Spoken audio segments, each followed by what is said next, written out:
Hi, I'm Jason Gorber for ThatShelf.com, and we're here to talk about Kinda Blue.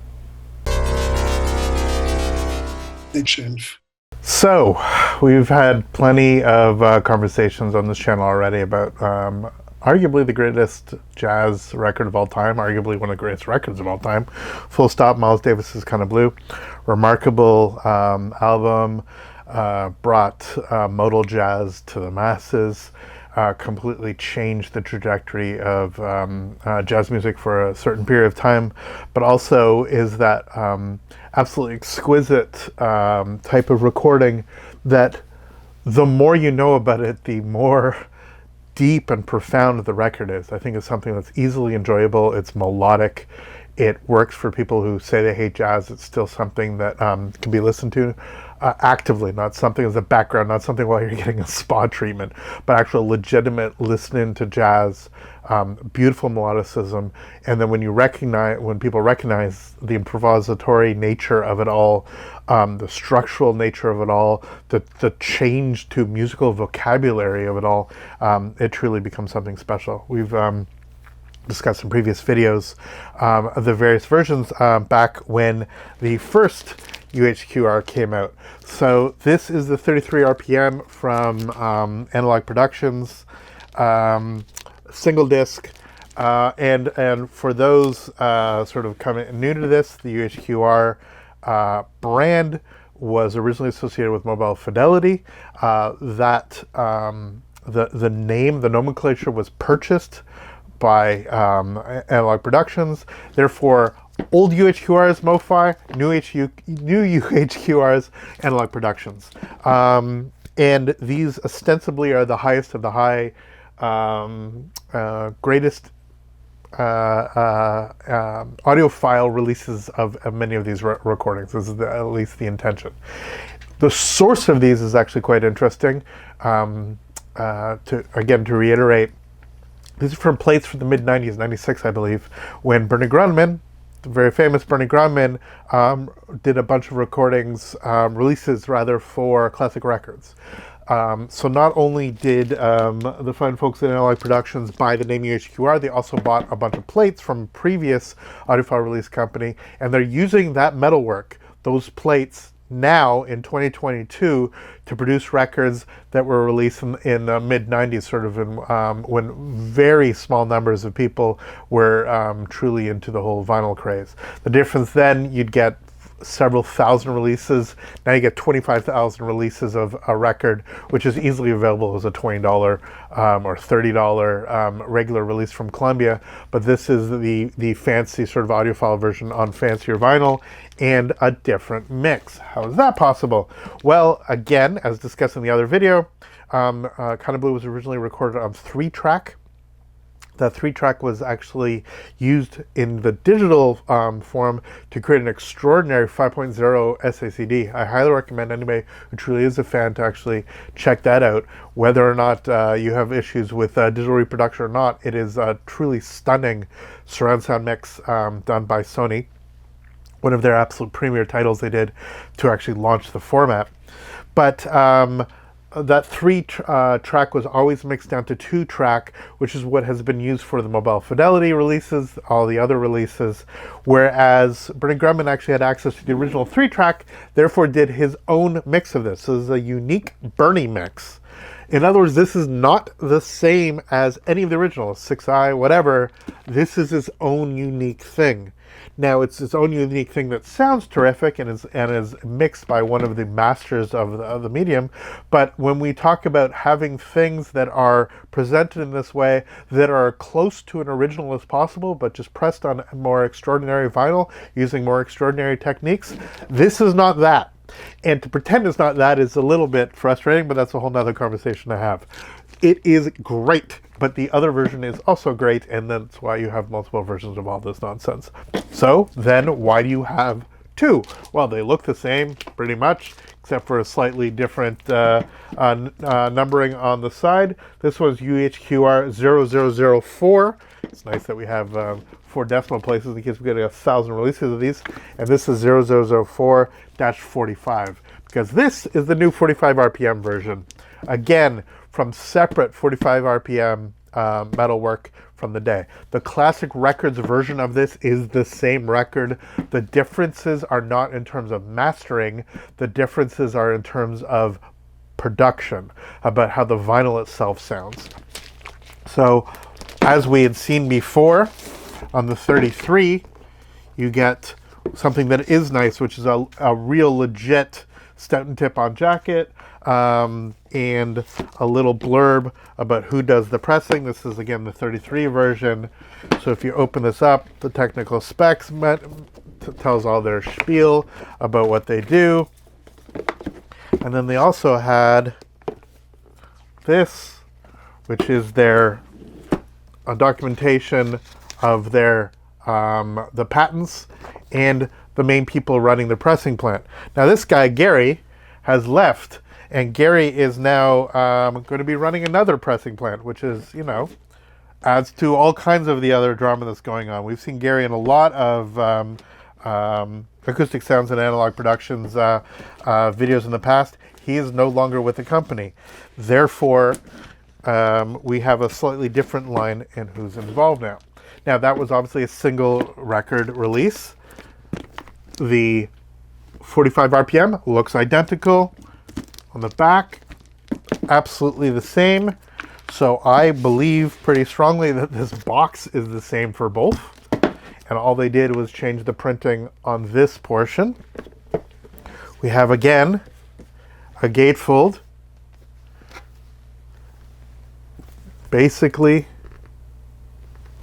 structured the same as the other one, except this time we have two records. And, as expected, they're on what they call Clarity Vinyl, this clear vinyl that's apparently free from carbon.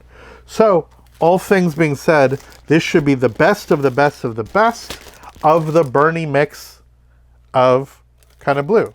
And again, let's be clear, it's not a full remix, but it's a mix down from 3-channel to 2-channel, being done with levels that Bernie selected as opposed to the original mixing engineers. It's as simple as that.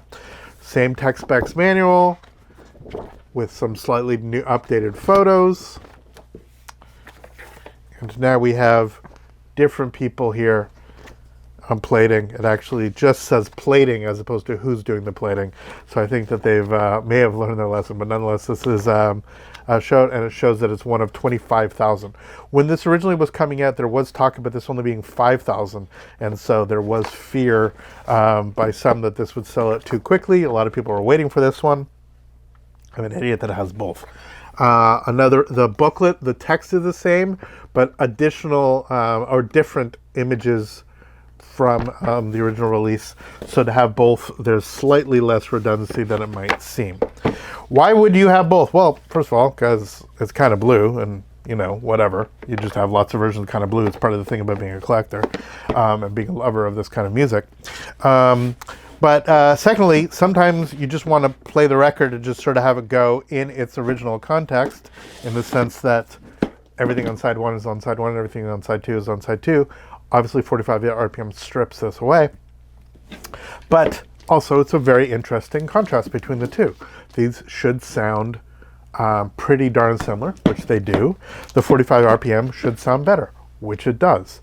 How does it sound better? How does one sound better? Well, obviously there's a little bit more, because it is the disc itself is spinning faster. It can be cut in a slightly more relaxed, is probably the wrong word, but certainly a way that takes advantage of the fact that there's more space to actually get the same amount of musical information away. So you have greater spatialization, you have slightly deeper bass. It just sounds better for the most part.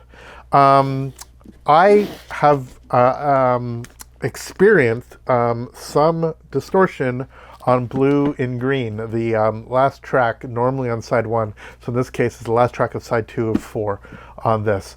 Now that distortion is pretty well documented. It's light on the 33. You can hear a little bit of crackle as if it's sort of baked in. But on this, it's very, very much crunchy sounding. Now, the rest of the record sounds so beautiful that you sort of forgive this little hiccup. But in a funny way, I mean, I was just listening again to something else. There's another video on this channel of my Rolling Stones set, the original MoFi Rolling Stones box set.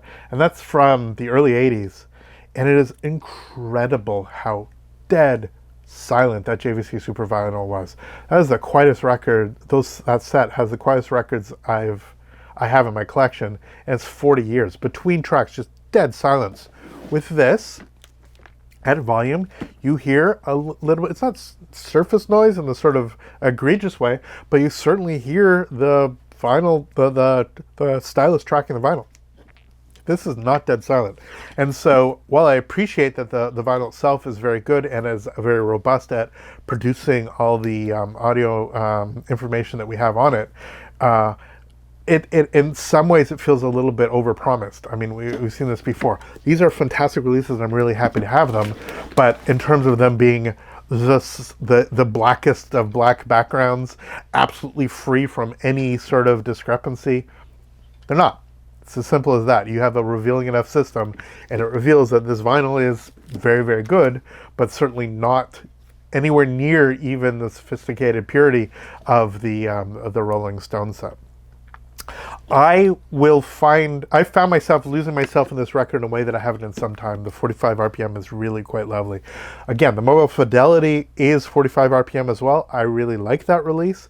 Yes, it's come out that it's DSD. I'm 100% fine with that process. There's an entire other video about that. I'm glad that things are open about that now. It is not a digital remix. It is not a digital EQ. It is simply a digital intermediate in going from the master tapes to that. Is that any more strange than using 25-year-old plates to do it and assuming that everything's working out the way that it will? The two-channel dedicated Sony mix is different than the 3-channel to 2-channel mixdown that Bernie did.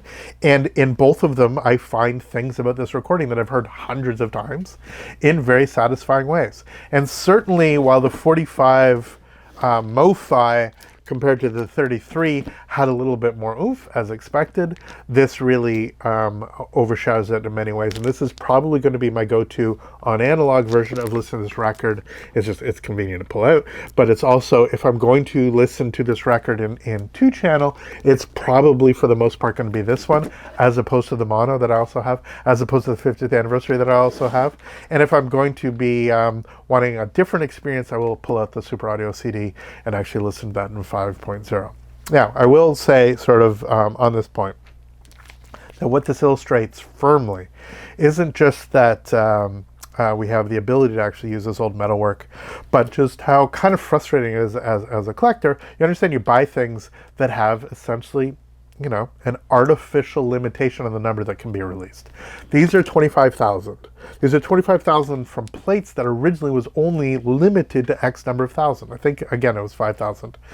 Somebody can correct me in the comments, please. In other words, Classic Records did their pressing on their vinyl, which was always hit and miss.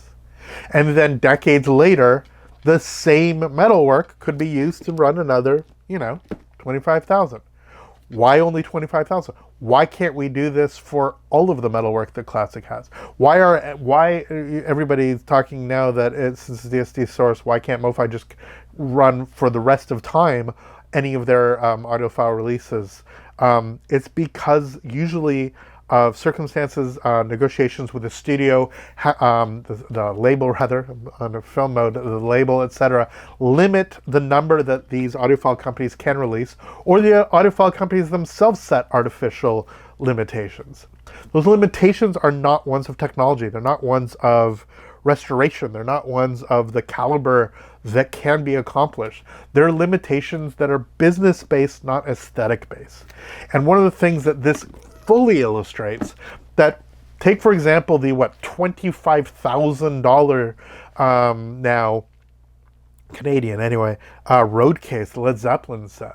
There is nothing stopping the repressing of those records to release even at $100 a shop.